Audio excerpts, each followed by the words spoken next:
Red Zone TV kwoli tukyagenda maaso n'okubanga tukutuusaako embeera nga bweba ezze. Nkuleetedde message nneeno, message ng'eva wa omwana mulenzi Umaru Kisekka munnankyukakyuka amanyikiddwa ebigambo azabyogera ebikwata ku nkyukakyuka. Nina obubaka bwe nkuleetedde bw'ataddeyo awo bwe njagala olabe. Alusomye lisiti y'abantu wano ng'agamu ku mannya gano oyinza okuba obamanyi, abamu oyinza okuba tobamanyi. Abamu bentaddeko mu kifaananyi awo, abamu sibadde sinnasobola kufuna bifaananyi byabwe mu mbeera ey'obwangu. Wabula njagadde message eno njikuwe gwampuliriza ku mukuto gwa Red Zone TV naawe mbeere ng'ate njigabanako naawe. Message eno eri ku ki? Agamba nti bano boolaba oba naabo besobodde kufunira bifaananyi byabwe mbu ba state agent, nti era obanga osobola okuddayo ne weetegereza ebikolwa by'abamu ku bano, ye agamba nti bano balina mission ennene gye bazannya ku media, balina omulimu omunene ogw'amaanyi ennyo gwe bazannyira state, era ba state agent. Ebigambo nno bino bigenza okujja nga waliwo ensasagge, waliwo embeera y'embiranye wakati w'omukulu amanyiddwa nga Kasuku n'omukulu amanyiddwa nga Fred Lumbuye.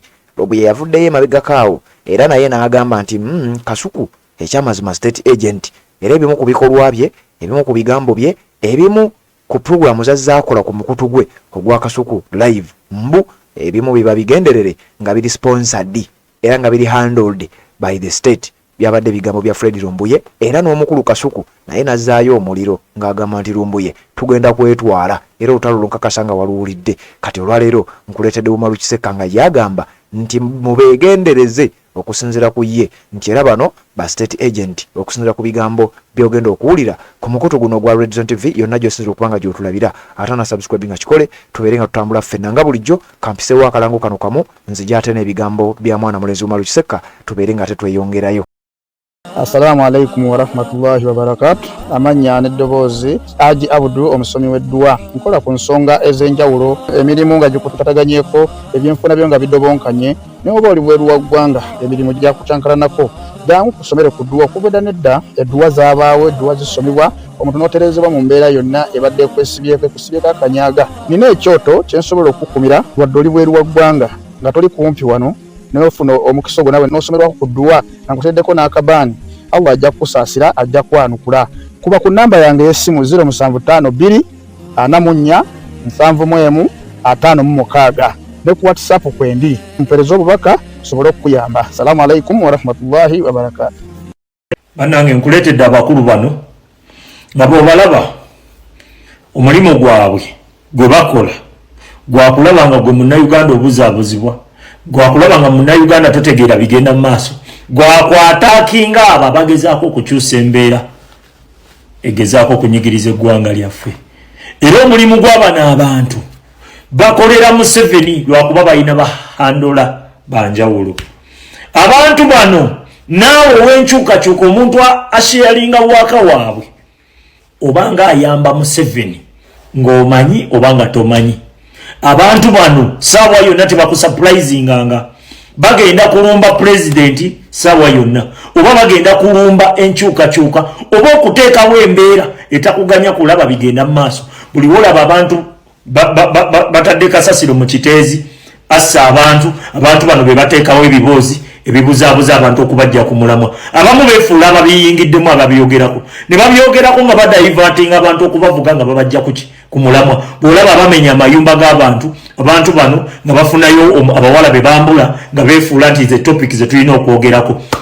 Abantu bano omulimu gwabwe kulaba nga gwe munnayuganda osigala onyigirizibwa, oba obwavu bukuluma bukulume.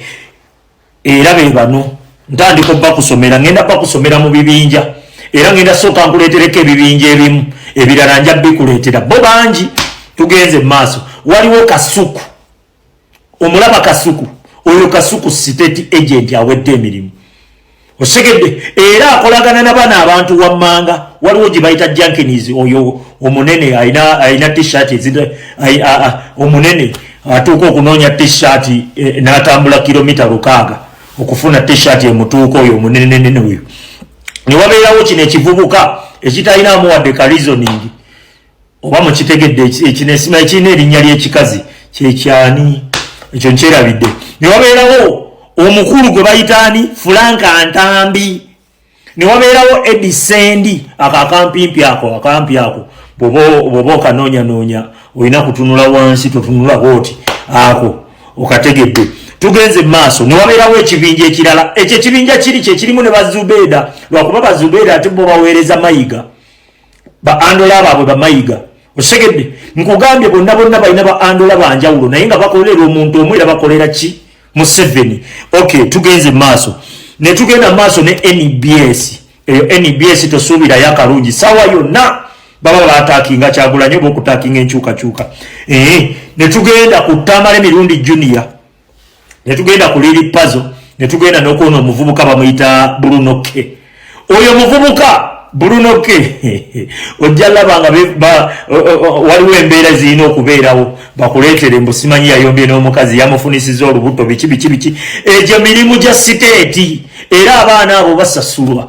Ekyo kitegeere. Tugenze maaso ne wabeerawo omukulu Kabaata y'omulimu gwakola gwa kudisabolizinga ku TikTok okulaba nga abaana abavubuka bonna bagwera mu bya kisiro boli awo nga bafunayo wakiri omuwala gwe bayambula bamala omwambula ne bazifuula topic ne bazireetera okulaga nti ze zirina okutraininga ze zirina okubeera mu bantu. Okay, tugenze maaso ne wabeerayo Soroti TV okwo kwe kuli Nakangubi kwe kuli ono simanyi kasajja akakadde ke bakola nako mu studio Senkubuge ne kubeerako ne Bujingo ne kubeerako nani ne mukyala wa Bujingo.